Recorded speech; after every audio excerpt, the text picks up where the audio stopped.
La sanadora del emperador. Donde mueren los dragones de Jade. Libro 2. Luisa Ferro.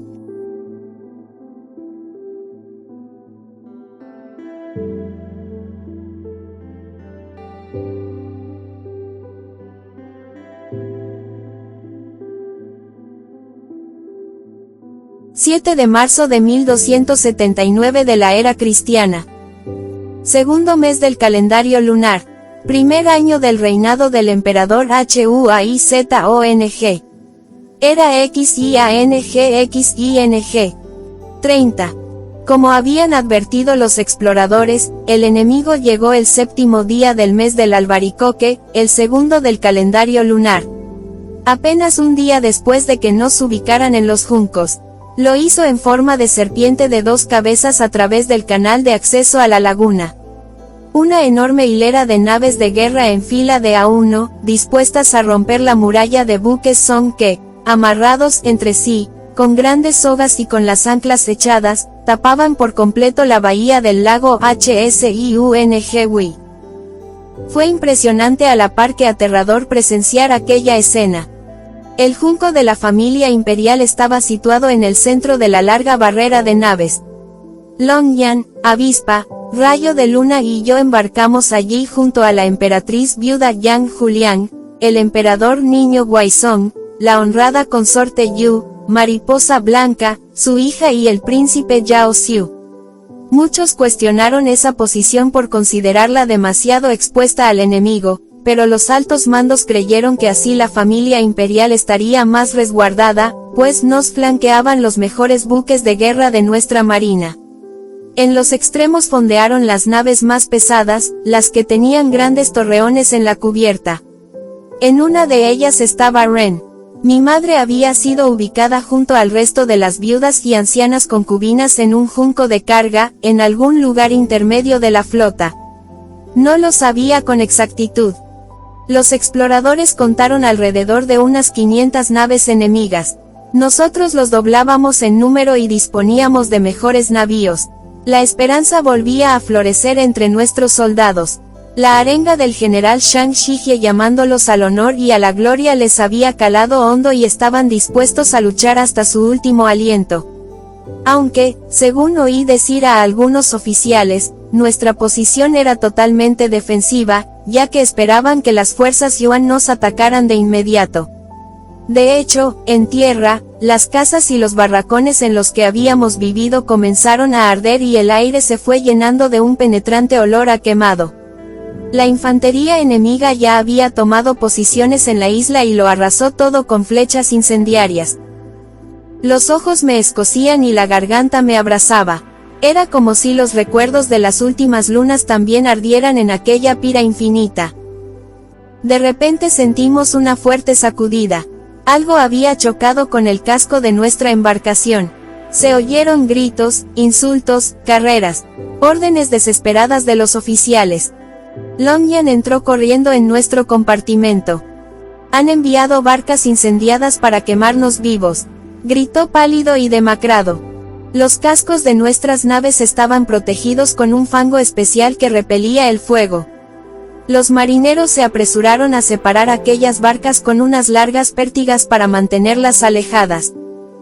El buque insignia de los mongoles se había detenido en la entrada del puerto, a muy poca distancia de la formación de barcos Song.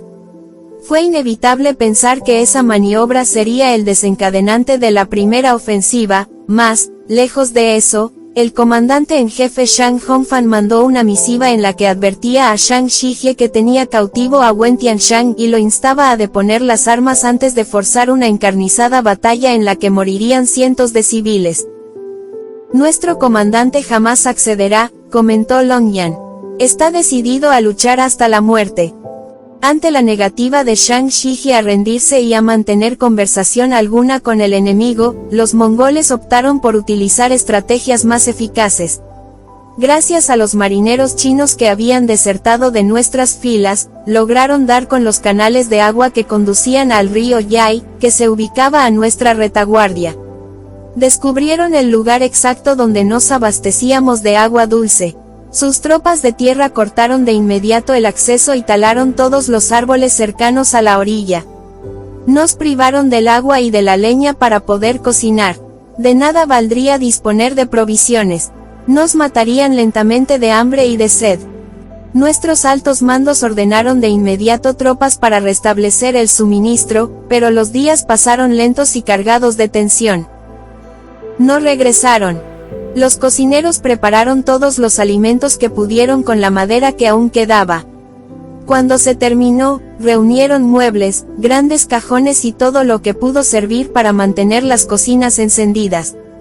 Ignorábamos cuántos días durarían esos víveres porque éramos más de 200.000 personas entre soldados y civiles, distribuidas en 1 millar de barcos. Todavía teníamos agua, pero fue racionada de manera drástica, incluso para la familia imperial, a la cual se le racionó. La sed hacía estragos. Me preguntaba cuánto tardaríamos en beber agua de mar si el asedio continuaba. A lo largo de esas jornadas, las damas nos lavábamos nuestros lotos dorados con agua salada. Era excelente para las pequeñas heridas y rosaduras, aunque nos dejaba la piel demasiado seca. Lo solucionábamos con aceite perfumado, pero también comenzaba a escasear.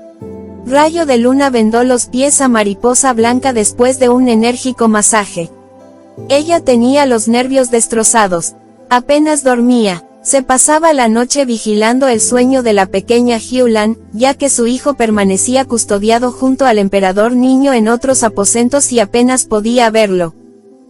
¿Por qué no atacan de una maldita vez?, preguntó abatida. Llevamos días anclados aquí. Lo único que quiero es que esto termine para bien o para mal. Todo está perdido, sanadora Zeng. Conservad la esperanza, mi señora, le dije ofreciéndole un poco de vino de la última botella que quedaba. Me guardé para mí la conversación que había escuchado a algunos oficiales. Dijeron que los mongoles no nos atacaban por temor a que nuestros barcos se separaran de las amarras que nos mantenían unidos y algunos pudieran escapar con el emperador niño y el heredero aparente. Necesitaban el cadáver del Hijo del Cielo para demostrar a Kublai Khan que lo habían asesinado. Si nuestras naves lograban huir con él, la marina enemiga se vería obligada a una persecución y no podrían afrontar una batalla en mar abierto con la mitad de los barcos disponibles. Sus órdenes eran acabar con todos los Song de una vez por todas. Kublai Khan necesitaba hasta el último de sus hombres para proseguir con la conquista de otros territorios como Japón, Java o Corea. Perseguirnos sin tregua suponía no poder contar con todos sus efectivos. De cualquier modo, pensé que nuestras posibilidades de salir indemnes de Yaishan eran tan escasas como los víveres y el agua potable. Shang Hongfan no cejó en su empeño de mandar mensajeros con cartas para instar a nuestros altos mandos a rendirse. Shang Shijie fue asediado por emisarios que le contaban el destino atroz que no se esperaba si no deponía las armas. Intentaron sobornarlo con promesas de nombramientos y de oro, pero él no cedió. En cambio, citó los nombres de algunos ministros fieles del pasado y dejó claro que él se regía por su propio código de honor y que jamás lo traicionaría. Prefería la muerte a doblar la rodilla ante el Khan. Sin embargo, el 8º día se vislumbraron las primeras consecuencias del asedio. Chao Dao, uno de nuestros oficiales, no pudo soportarlo más y se rindió al enemigo junto con otros soldados a sus órdenes. Este hecho bajó la moral del resto de la flota. Para entonces, los enfermos de disentería se multiplicaban en nuestras filas. Las raciones de agua potable se redujeron al máximo. Tanto, que resultaba imposible preparar las decocciones medicinales. A ello se sumaba la falta de alimentos adecuados, por tanto estos enfermos estaban prácticamente desahuciados. Por suerte, en el barco imperial todavía no había aparecido ningún caso. Los bonzos y los sacerdotes taoístas erigieron varios altares para honrar a Wen Qiong, el dios de las epidemias, y a Lei Qiong, el dios de las pestilencias. Yo echaba mucho de menos a Ren. Era una agonía saber que estaba tan cerca, pero a la vez tan lejos. Me hacía mucha falta. Hubo una reunión de médicos para intentar atajar la enfermedad. No fui invitada a asistir por ser mujer. Me pareció deleznable que me excluyeran en unos momentos tan terribles para todos, cuando en otras ocasiones me había dejado la piel curando heridos y ayudando en todo cuanto estaba en mi mano. Los médicos imperiales de mi junco sí acudieron, mas no esperaba que me informaran de los detalles de dicha reunión. Cuando terminaron, para mi sorpresa, Longyan me avisó de que saliera a cubierta, que un gran médico y alquimista quería hablar conmigo. Apenas me dio tiempo a sujetarme el cabello con una aguja y alisarme la bata. Avispa me ató el cinturón de calabazas a la cintura y salí a toda prisa. Cuando llegué, me esperaba una sorpresa. Ren estaba junto a la barandilla del balcón que daba a popa. Mi corazón brincó en mi pecho al verlo. Sus ojos claros me transmitieron amor, anhelo, desesperación. Sentí unas inmensas ganas de decirle que estaba embarazada. Preferí callar. Si se enteraba de mi estado, su sufrimiento sería mayor. Él miró a un lado y a otro del balcón, buscando miradas indiscretas. Me estrechó entre sus brazos y me dio un apasionado y largo beso. Las piernas me flaquearon. Cómo anhelaba el contacto de su piel y sus dulces palabras. Mi amor, ¿estás bien?, preguntó acariciándome el rostro, besando mis párpados, la frente, los labios, cubriendo de pequeños besos urgentes el cuello, la línea de la clavícula, mis hombros. Ahora sí estoy bien, pensé rendida a sus caricias. La sangre galopaba por mi cuerpo. Deshizo el nudo de mi cinturón de medicinas y lo dejó caer al suelo. Me ciñó con fuerza la cintura y buscó mis senos. Se perdió en ellos como un hambriento al tiempo que sus manos se deslizaban por mis caderas y se perdían en mis nalgas. Preciosa mía, cuánto te he echado de menos. Y yo a vos, ronroneé. Se oyeron pasos a nuestra espalda. Era uno de los vigías. Ren se mordió el labio con fastidio y dejó escapar un gemido de decepción mientras yo me componía la bata, el hanfu y el cabello. El soldado se apostó junto a la baranda, de espaldas a nosotros. Permanecimos en silencio un buen rato, mirándonos igual que dos recién casados que esperan a que todos en la casa se duerman para amarse sin miedo a ser escuchados, pero el vigía no se movió de su puesto. Nuestro tiempo se acababa y Ren pasó a informarme del tratamiento que habían dispuesto para la disentería. 2 semillas del árbol de la longevidad machacadas. Artemisa reducida a polvo para controlar las hemorragias anales y calmar el dolor abdominal, y el fruto del amomo seco triturado para las náuseas y los vómitos. Como imaginarás, se tendrán que administrar sin decocciones en agua, vino o vinagre. Reconocí que el tratamiento estaba bien pensado, aunque yo había elaborado otro alternativo en cuanto me enteré de los primeros casos.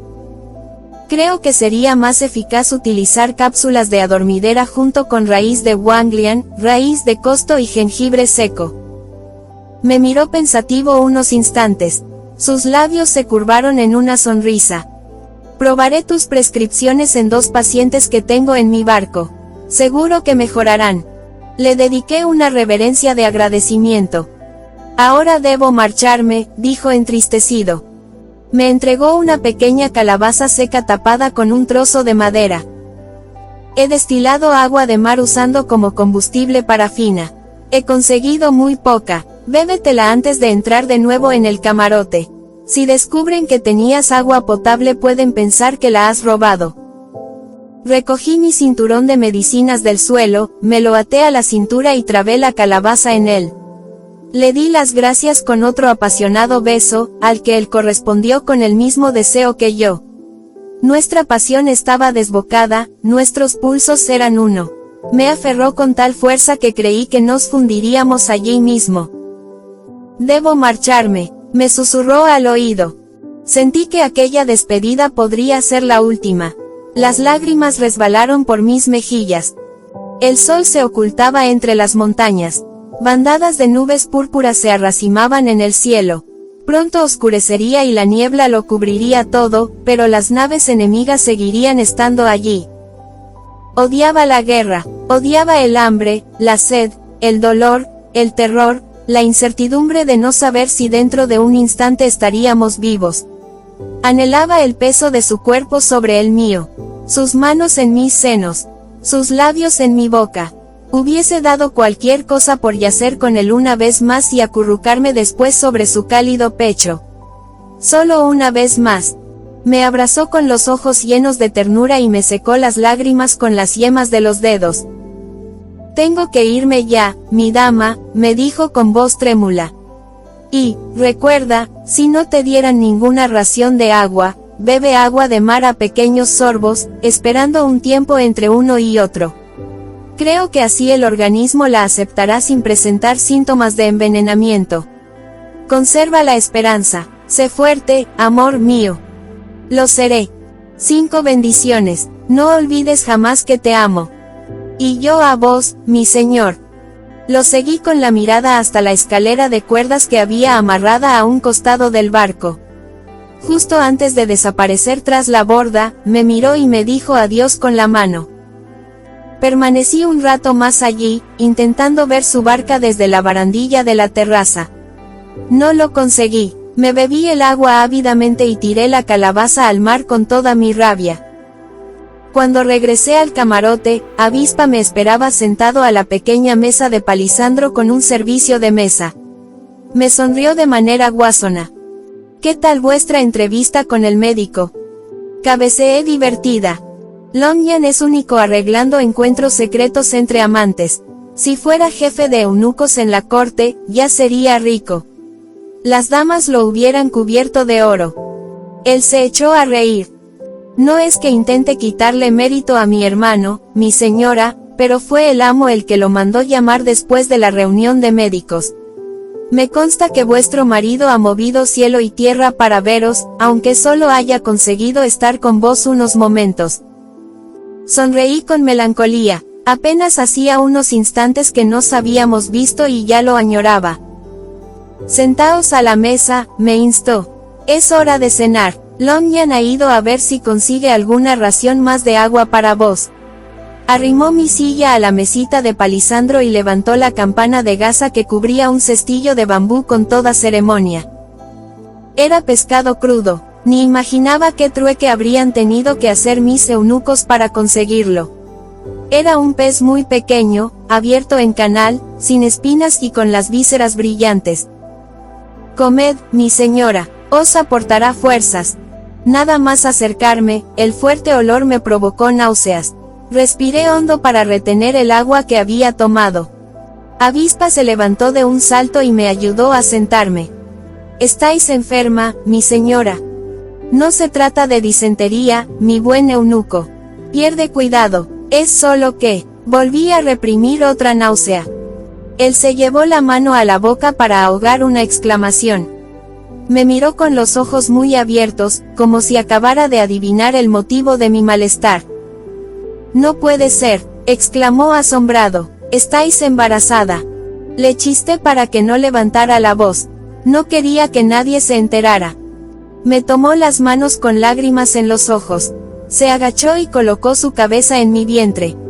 «La diosa de la misericordia os manda un hijo y no seré yo quien cuestione sus designios. Alabada sea. Enhorabuena». Tras una pausa, pareció caer en algo. Se incorporó y se sentó junto a mí. «¿Se lo habéis dicho al amo?». Negué con la cabeza. «Me ha faltado valor, Avispa. Nuestras vidas están ahora en manos del destino. Solo los dioses saben si pasaremos de esta noche». Él asintió por toda respuesta y me dio un beso en la frente. Me secó las lágrimas mientras intentaba contener las suyas. «Las lágrimas no les gustan a los niños, mi señora. Lo mejor es que intentéis comer algo y nos vayamos a dormir. El sueño es la mejor medicina de una embarazada. No le digas nada a Mariposa Blanca. Es capaz de renunciar a su ración de pescado seco para dármela a mí. Perded cuidado, soy una tumba, aunque imagino que Longyan sí estará al corriente». Lo está, a él no hay nada que se le escape. Lo adivinó en cuanto me faltó el primer ciclo lunar. Intenté probar el pescado, pero me sobrevino otra náusea. «Avispa, ve a la farmacia imperial y que alguien te dé un trozo de raíz de jengibre. Masticaré un poco a ver si consigo comer algo. Poco después llegó con apenas un trozo. Al parecer, la farmacia imperial tenía órdenes estrictas de no dispensarlo previendo su necesidad si la epidemia se extendía. Mastiqué un trocito y mi estómago se calmó. Longyan llegó en ese momento. No he conseguido ni gota de agua, Amita. Estamos en verdaderos aprietos. No te preocupes por mí. No tengo sed. Tras forzarme a mí misma a comer el pescado, me recosté en el lecho con varios almohadones en la espalda y me quedé dormida. En plena madrugada nos despertó el ruido sordo de varias explosiones pavorosas que hicieron que todo temblara a nuestro alrededor. Longyan y Avispa, que no se habían movido de mi lado, se levantaron rápidamente y me indicaron que me metiera debajo del diván. Iremos a ver qué ocurre, Amita. No encendáis ninguna luz. El junco era un caos. Se escuchaban gritos de alarma y las órdenes de los oficiales a la tripulación preparándose para emprender las acciones militares en caso de ataque. Los niños lloraban y las damas intentaban consolarlos inútilmente. Las explosiones prosiguieron. Nuestras naves estaban armadas con trabuquetes para lanzar bombas candentes que al contacto con la madera de los barcos producían llamas. También disponían de bombas de trueno, que eran realmente destructivas, pues cuando se abrían, de su interior salían despedidos trozos de hierro que desgarraban la carne y rompían los huesos del enemigo. Si bien, según se decía entre los oficiales, los mongoles también disponían del mismo armamento.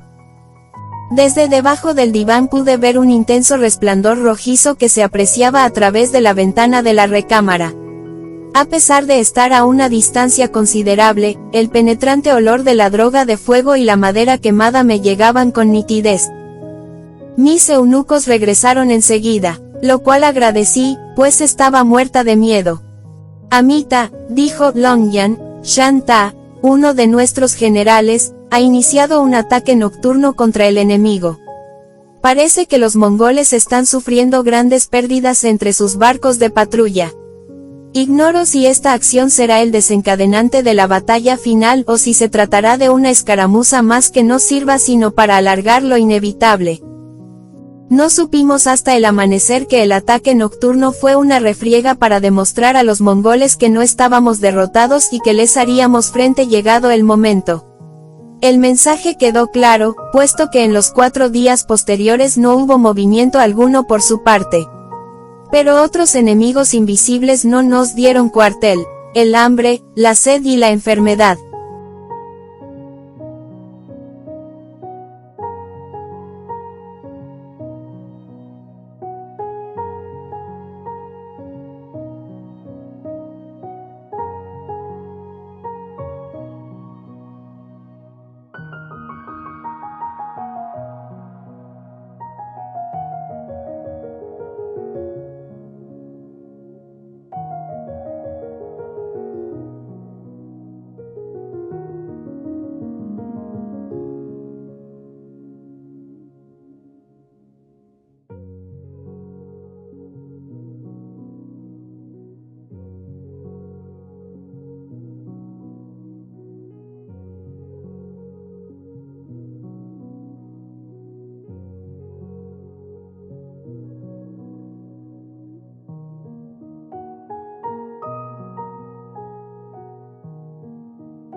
–31.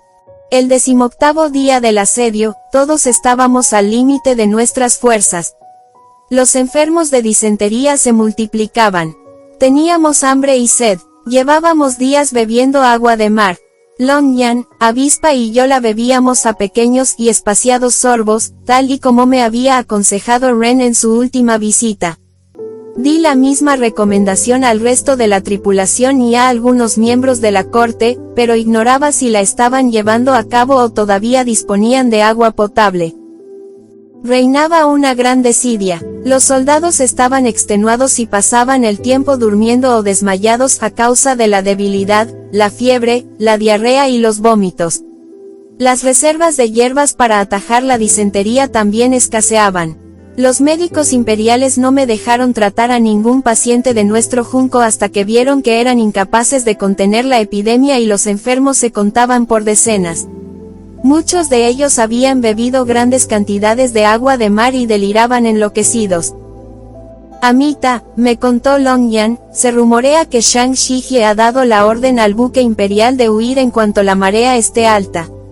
Estamos muy cerca del muelle y, si el viento y los dioses están de nuestra parte, no sería descabellado burlar al enemigo. Él cree que podríamos escabullirnos si realizamos una escaramuza para crear confusión entre las naves enemigas y llevarlos a engaño. Mi primera reacción fue de alegría. Escapar me pareció una alternativa razonable dadas las terribles circunstancias por las que estábamos atravesando, pero mi pensamiento voló hacia Ren. ¿Qué sería de él? Luego pensé en mi madre. Ellos quedarían a merced del destino. Viví un infierno hasta que oscureció. Sin embargo, pasada la medianoche, al llegar la hora del caballo, la marea menguó y el viento sopló del norte. Los elementos eran desfavorables para intentar escapar. No obstante, sí eran propicios para la flota mongol, que se acercó peligrosamente hasta nuestra posición. En poco tiempo nos vimos rodeados de norte a sur por sus escuadras. Tal vez sus espías los habían avisado de nuestras intenciones de huida, pues la división sur atacó el buque imperial. Era noche cerrada y una intensa niebla lo cubría todo impidiendo ver a un palmo. Tan solo la luz de las flechas incendiarias, en su recorrido, iluminaba el cielo como una cellisca incandescente acompañada de un intenso siseo. El pánico hizo presa en nosotros. Gritos, explosiones, todo era caos y destrucción. El barco se movía como si una galerna se hubiese adueñado del mar. Éramos zarandeados sin control. En cubierta, los marineros luchaban con todo lo que tenían a su alcance para apagar los incendios. Nos reubicaron en el camarote del emperador niño. Era el más espacioso y disponía de varias recámaras. Fue terrible contemplar los rostros de la emperatriz viuda Yang Juliang, de la honrada consorte Yu y de las damas. Estaban aterrorizadas. Los hombres permanecían alertas, iban y venían a través del pasillo trayendo noticias y mensajes sobre la evolución de la contienda.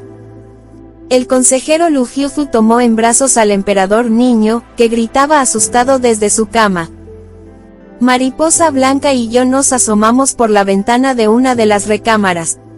Shang Shijie, a pesar de ser atacado por todos los flancos, repelió la ofensiva con bombas incendiarias y hundió la fracción sur del enemigo. Todo fueron vítores de alegría. Vimos hombres nadando, intentando llegar a los barcos mongoles más próximos. Otros flotaban a la deriva. Mariposa Blanca cerró los ojos y buscó mis brazos. No supe cómo consolarla. Los horrores que estábamos presenciando nos partían el alma y el terror se adueñaba de nuestra razón. Horas más tarde, la marea cambió y se volvió desfavorable para el enemigo, por lo que los ataques cesaron. Aún así, no pudimos dormir.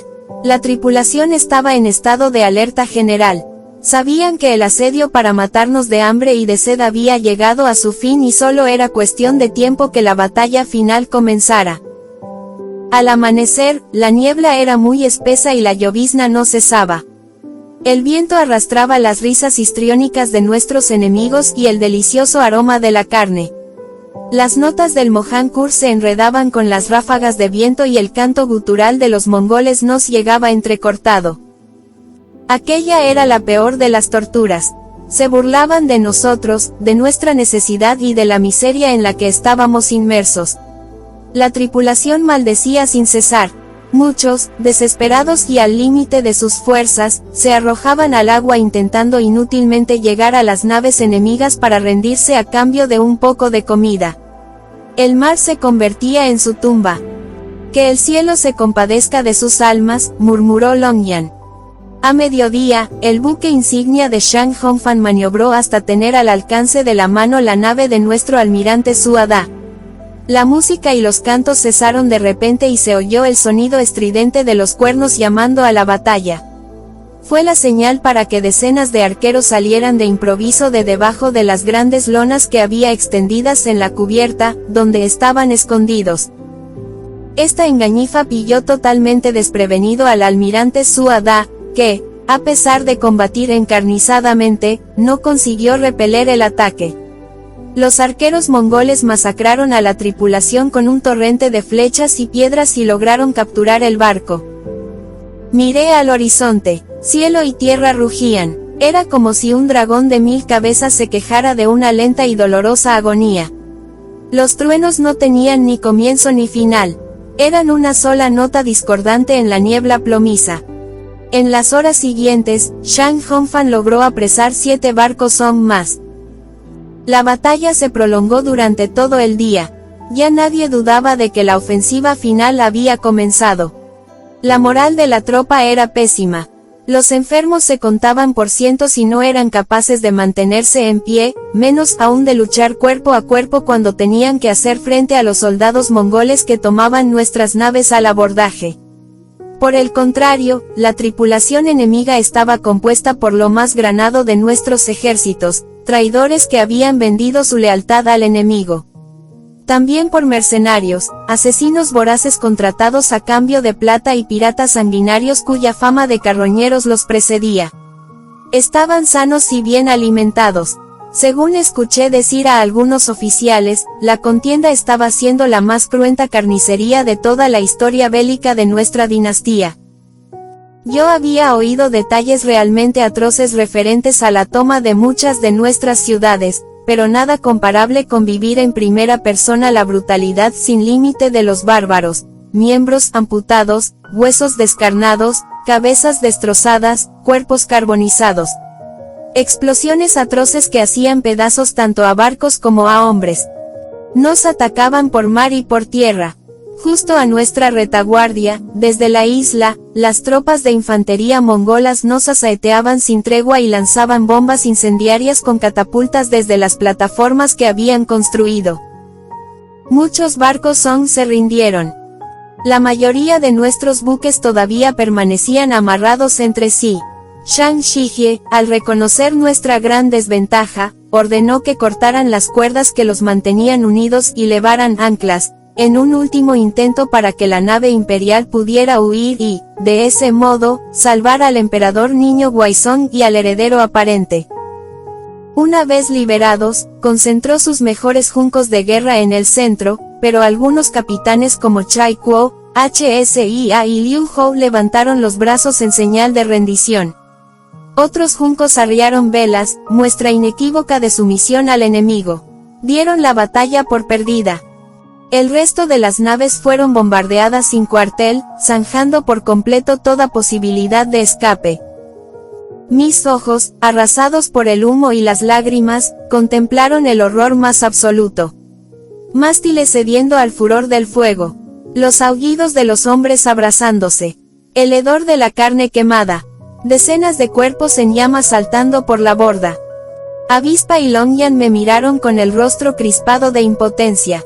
No hizo falta que me dijeran que el siguiente navío en ser atacado sería el nuestro. Las explosiones eran ensordecedoras. Amita, debo encontrar el modo de que abandonemos el barco. Tal vez podamos huir en un junco ligero de los que usan para el transporte de oficiales. Avispa ha visto que algunos funcionarios han conseguido escapar hacia el puerto. Asentí sin esperanza alguna. Ignoraba qué había sido del buque de guerra donde estaba Ren y también del junco de carga donde había embarcado mi madre. Mi desesperación era tan grande que lo único que llenaba mi cabeza era el deseo de escapar de aquel infierno. Regresé al camarote imperial. El cuadro que me encontré allí no era menos aterrador que el que se vivía fuera. El consejero Lu Jiufu se negó rotundamente a rendirse y a entregar al emperador niño a los mongoles. Estaba dispuesto a dar su vida por el imperio antes que claudicar. Convenció a su joven esposa de que debía suicidarse. No le costó mucho, pues el estado de estupor que reinaba entre las damas era terrible. Decenas de ellas también estaban dispuestas a terminar con sus vidas. Algunas comenzaron a atarse alrededor de la cintura, cuerdas a las que estaban sujetos pesados lingotes de oro y plata que las ayudarían a hundirse en el mar con más rapidez. Yo misma había escondido en el bajo y en las costuras de mi hanfu todas mis joyas. Pero no tenía intención alguna de quitarme la vida, pues no me pertenecía. Llevaba en el vientre a mi hijo y jamás lo mataría. Serían los dioses quienes decidirían mi destino. Momentos después, Lu Xiufu se dirigió a su majestad. Su calma al hablar con él me enervó la sangre. Lo hizo como si en vez de un niño de 7 primaveras fuese todo un hombre y pudiera comprender el sacrificio que iba a exigirle. Todo está perdido, majestad, le dijo. Debemos evitar que os cojan prisionero, pues ya es suficiente vergüenza para nuestra dinastía que vuestro hermano Yao Xian esté cautivo en Shangdu. Sería imperdonable otro insulto semejante. Debemos impedirlo. Ante la mirada inocente del emperador niño, los ojos del consejero brillaron con intensidad por unos instantes. Pensé que su corazón se había ablandado y que no tendría valor para llevar a cabo la misión que se había impuesto. Lejos de eso, cogió el cordón del que colgaban los sellos imperiales y se lo ató a la cintura para que sirvieran de lastre, pues eran pesados, de más de 1 palmo de ancho, elaborados en jade, oro y plata maciza.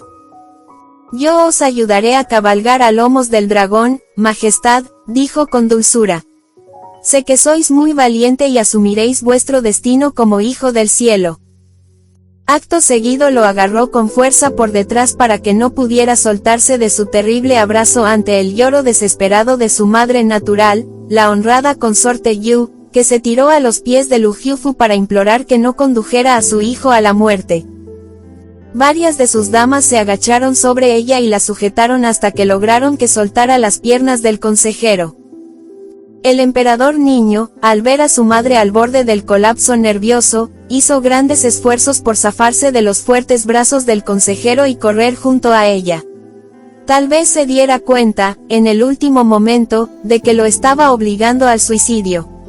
Gritó y pataleó, pero no consiguió escapar. Lu Xiufu prosiguió caminando con él en brazos hasta la borda del barco, donde ya habían dispuesto unas escalerillas de madera. Subió por ellas y se lanzó al mar. No titubeó ni un instante. Los gritos horrorizados de las mujeres sepultaron el ruido sordo de su caída. Otras muchas ya se habían encaramado a la borda para seguir su ejemplo, entre ellas su joven esposa y la honrada consorte Yu. Sus rostros demacrados por el sufrimiento se grabaron a fuego en mi memoria. Jamás podría olvidar sus ojos, llenos de desesperación e impotencia. Saltaron una tras otra, sin vacilar. Mariposa Blanca no saltó, me miró con los ojos llenos de lágrimas. No hubo crítica alguna en nuestras miradas por no seguir a nuestras hermanas a la muerte.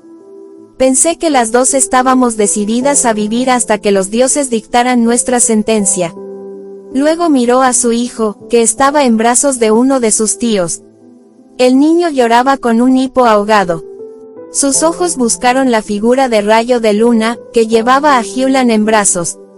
La niñita se chupaba el pulgar con el miedo reflejado en su hermoso rostro. ¿Dónde está la emperatriz viuda Yang Julián?, me preguntó. No lo sé, le dije con los ojos perdidos en las llamas de los barcos que nos rodeaban. Hay que avisarla de lo que ha ocurrido. Iré a buscarla. Nuestra dinastía todavía tiene un príncipe. Mi hijo es el heredero legítimo del difunto emperador niño Guaizong. Se marchó hacia los camarotes precedida por su eunuco y por el tío del príncipe, que intentaba inútilmente consolar al pequeño Yao Xiu. Iba a seguirla cuando de repente una gran bola de fuego me cortó el paso. Hizo temblar todo el barco y caí de espaldas. La madera de la cubierta comenzó a arder con una rapidez asombrosa. Maromas, cajas, lonas y demás aparejos se inflamaron a gran velocidad. El fuego se extendió hacia las velas y los mástiles. El calor era cada vez más insoportable. La piel me ardía y el humo negro me impedía respirar. Oí como me llamaba Mariposa Blanca. Su voz me llegaba sesgada por el rugido de las llamas. Intenté acercarme hasta una franja de la cubierta que permanecía intacta, cerca del costado derecho del junco. Ella, con los ojos desorbitados de terror, me tendió la mano crispada para ayudarme a cruzar al otro lado, pero ni siquiera di 2 pasos. Otra bola candente cayó sobre una de las terrazas. La fuerza del impacto zarandeó el barco con fuerza y volví a perder el equilibrio. El fuego se extendió rápidamente por la balaustrada y escaló a través de las columnas de madera hasta la terraza donde estaba el castillete. Uno de los mástiles se partió con violencia y se desplomó a mis pies. A través de las llamas vi el rostro demacrado de Mariposa Blanca. Estaba tirada en el suelo y gritaba mi nombre. Sentí que esa podría ser la última vez que la viera. Mi hora final estaba cerca. Advertí un tercer impacto a mi espalda. Esta vez la sacudida me hizo volar por los aires unos pasos. Al caer me golpeé la cabeza. Ni siquiera reparé en la sangre que corría por mi sien. Oí el chirrido de la estructura del junco por encima de los rugidos del fuego. La cubierta en llamas se inclinaba. El barco se estaba hundiendo. Fui impulsada bruscamente hacia adelante. Me agarré con todas mis fuerzas a un saliente. Miré hacia abajo. Un gran abismo se abría a mis pies hasta llegar al mar. Mis manos no podían sostenerme más. El dolor era insufrible. Ni siquiera supe cuándo mis dedos dejaron de soportar el peso de mi cuerpo. Noté que el estómago se me subía a la garganta mientras caía al agua. La impresión fue aterradora. Una cuchilla de acero rasgando mi piel. Un remolino me envolvió como si miles de agujas se clavaran en mi carne. Temí que el mar me tragaría hasta lo más profundo de sus entrañas. Sin embargo, sentí que me escupía suavemente hacia la superficie. Pensé que los pulmones me iban a estallar. Pataleé con todas mis fuerzas. Di una gran bocanada en cuanto noté el aire ardiente golpear mis mejillas. No sabía nadar. Me sorprendí al ver que me mantenía a flote gracias a mi cinturón de médico. Las calabazas flotaban e impedían que me hundiera.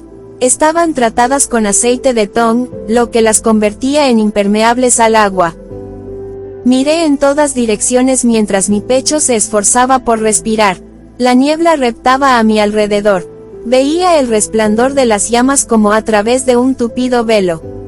El viento arrastraba gritos fantasmagóricos, plegarias, sollozos. Un eco indivisible de voces agónicas que se perdían en la noche. Un arcón de madera me golpeó la espalda. Tenía cierres metálicos y 2 largas cintas de cuero. Me agarré a él. Poco después, los lamentos se fueron disipando hasta dejar en el aire solo un vacío sordo que me traspasaba el alma. Gritos infantiles me devolvieron a la realidad. Una manita asomaba a duras penas entre los remolinos de espuma. Tiré de ella con todas mis fuerzas y un rostro lívido emergió a la superficie. Mi corazón se paralizó. Era el emperador niño Huaizong. Aterrado, se agarró a mí y enlazó sus piernas a mi cintura sin apenas dejarme respirar. Tosía y boqueaba. Tenía unas profundas ojeras y tiritaba sin control.